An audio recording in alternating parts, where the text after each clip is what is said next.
You're on probation for what else? The DWI in Harris County, Harris and Hutchinson County. How many DWIs do you have open? I want to say there's two, or is there two or three? How do you not know? How many DWIs do you have open? 2? 3? How do you not know?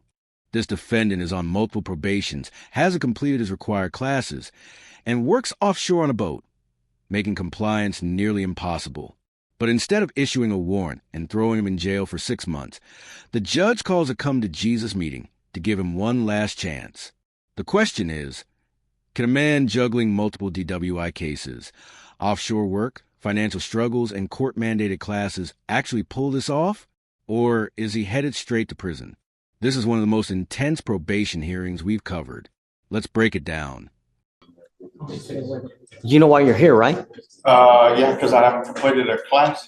You haven't done a bunch of stuff. And in lieu of me filing a warrant or issuing a warrant and putting your butt in jail, we kind of have like a come to Jesus meeting now in an effort to try to get you to understand that if you don't get this done, I will put you in jail. You're looking at 6 months. And then what happens? You lose your job. Yes, sir. So something has to change because the way things have been going now, it's not working. Yes, sir. All right, let's break down what's happening here, because this is serious. The judge just called this a come-to-Jesus meeting. And if you're not familiar with that term, it means this is a defendant's last chance before everything comes crashing down. Instead of immediately issuing a warrant and having Mr. Cassidy arrested, the judge is bringing him in for a face-to-face reality check. The stakes? 6 months in jail. And if he goes to jail, he loses his job, a job that he desperately needs to pay for all these court-mandated requirements. It's a vicious cycle. He needs a job to pay for classes, but his job makes it nearly impossible to attend the classes. The judge is laying it out plain. Something has to change because the way things have been going now, it's not working. This is accountability meeting compassion. But that compassion has a limit. Let's see what Mr. Cassidy has been failing to complete. What's going to change? She said I have one class that I have to do. You have 30 hours of community service. You have your DWI repeat offender class. That in and of itself is 32 hours. Yes, sir. On the 12th, is my next time off for 10 days, and I told her that I would complete the community service then. The way she was having me do everything, she said, well, she was pushing for me to wait till the end to do the community service. I don't know why, but that's just what she was pushing for, and having me get some of these other classes done. And then on the class, I just got where I was scheduled working on a permanent boat to where I'm going to look and see about getting Wi-Fi so I can do the classes online on the boat, because I work offshore. They have the devices that you can take with you where it's kind of like a satellite Wi-Fi signal so that you can do it remotely from anywhere in the world.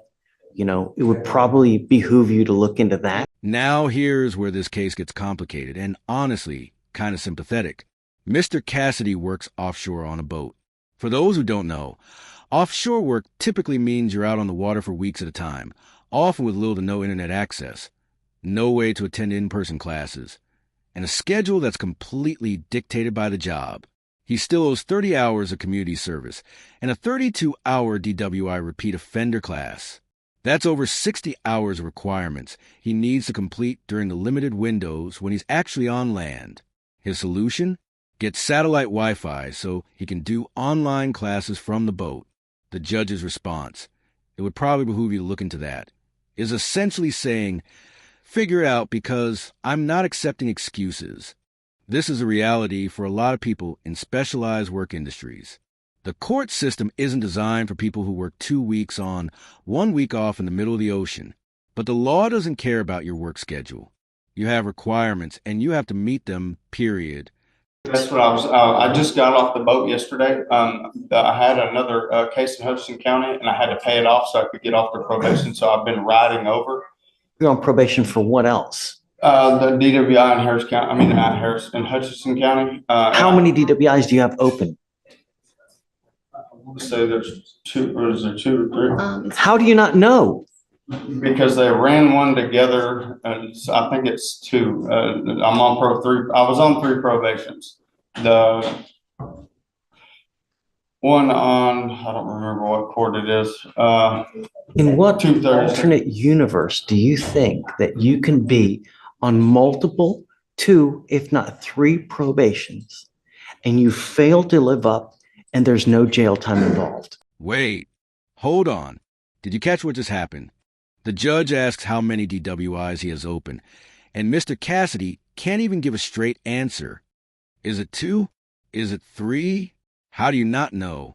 He's currently on two, possibly three separate probations at the same time. He can't even remember which court one of them is in, and the judge's response is absolutely perfect. In what alternate universe do you think you can be on multiple probations and you fail to live up and there's no jail time involved?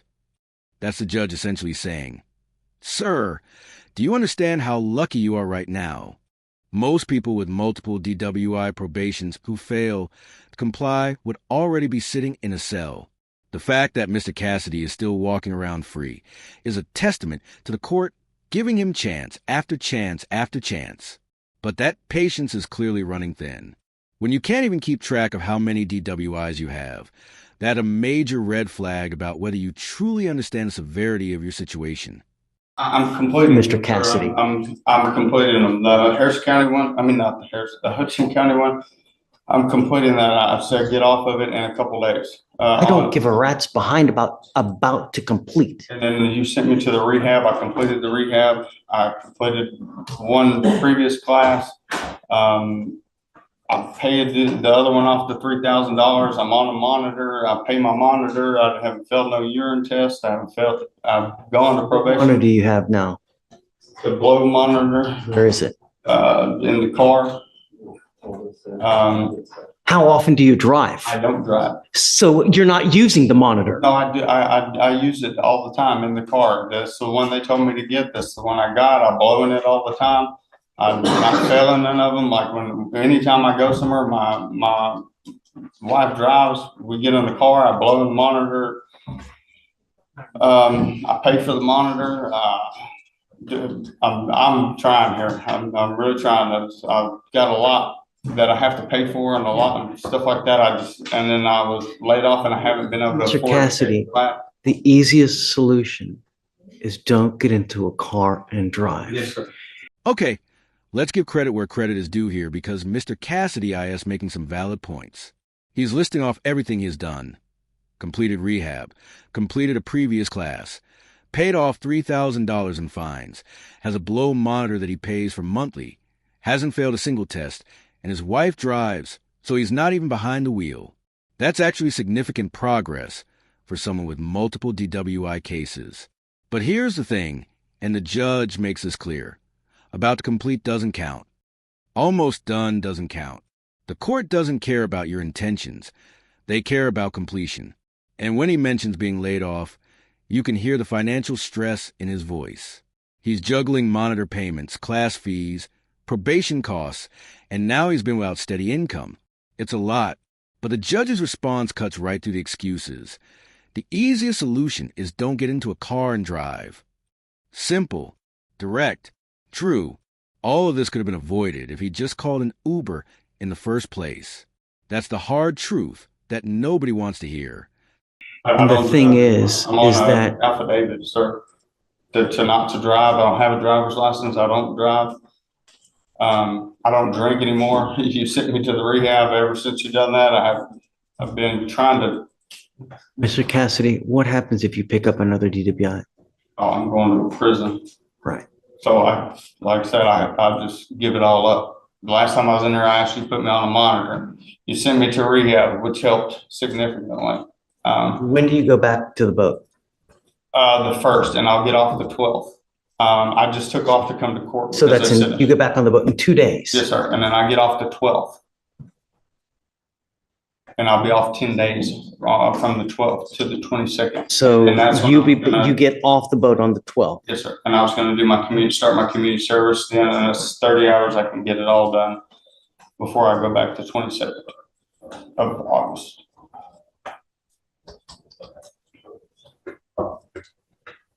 How I don't even know how we're going to do the DWI education class. I would recommend doing the DWI education class during that week, the 10 days that he's here.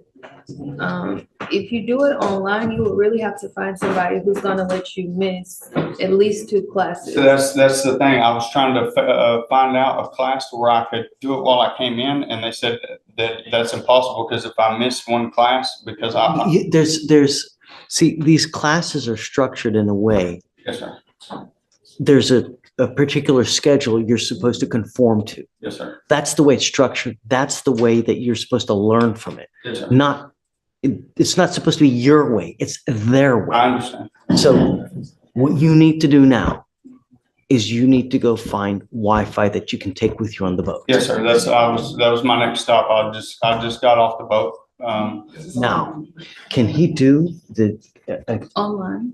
repeat offender online? Okay. I'm trying to figure it out. So I'm giving you the way now before I issue the warrant, Yes, sir. because I'm going to make notations about how many DWI probations you're on. If you fail me one more time, because you've already failed me now, and I'm bringing you in an effort to give you the opportunity to straighten up and fly right. Yes, sir. If you do not, with how many DWIs, I'm going to hammer you. Forewarned is fair warned. Yes, sir. Do you understand? Yes, sir. This is the moment right here. The judge just drew a line in the sand. Forewarned is fair warned. That's not a suggestion. That's a promise. The judge is making official notations about how many DWI probations Mr. Cassidy is on. Why? Because if he fails one more time, the hammer is coming down hard. The judge is being incredibly transparent here. He's saying, I'm giving you the way out. I'm showing you the path. I'm not issuing the warrant today. But if you don't take this opportunity to straighten up and fly right, I will not hesitate. And here's what makes this so powerful. The judge acknowledges that Mr. Cassidy has already failed him. This isn't a first offense situation. The court has already given chances, already extended deadlines, already shown leniency. This come to Jesus meeting. Is the court saying, we've done our part. Now it's your turn. The classes are structured a certain way for a reason. You have to conform to their schedule, not the other way around. Get the Wi-Fi. Get on the boat. Get the classes done. No more excuses. When you leave right now, Yes, sir. I want you to either go to Verizon, go to T-Mobile, go to AT&T, and find out about Wi-Fi that you can take with you everywhere you go, Yes, sir. so you can get this class done. Yes, sir. I want you to enroll now in the DWI education class. You have until the 22nd of this month to have the education class done. Of next month, sorry. Yes, sir. Until August, because that gives you from now until August 22nd. I want to say the class is like 9 weeks long, It's 9 or 12 weeks long. 7 to 8 weeks, Yes, right? Oh, 7 to 8 weeks. Okay. Mhm. The one I called, they said it was 9 or 12 weeks long. Oh, you. Okay. Thank you, ma'am.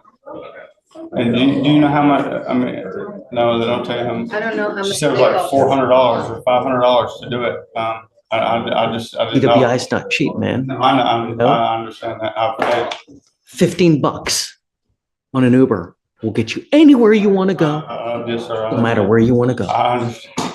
If anything you've learned from anything, use Uber. Yes, sir. Anytime I go out, because I like to go out with my wife, go out to eat, and I like to drink, Yes, sir. but I always take an Uber Yes, sir. every single time I go out, because it's not worth it. I want to give him enough time, but I'm not going to give you an open invitation anymore. We tried that. It's not worked.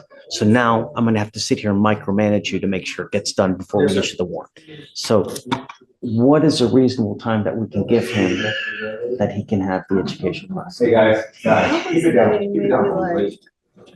Do you have funds right now? Like this financial, finance? Right now, I just sent, I got one more payment of 1,000 to send to the other one, then I'm off of that. And as soon as I get done with that, I can start paying for the course. I have like,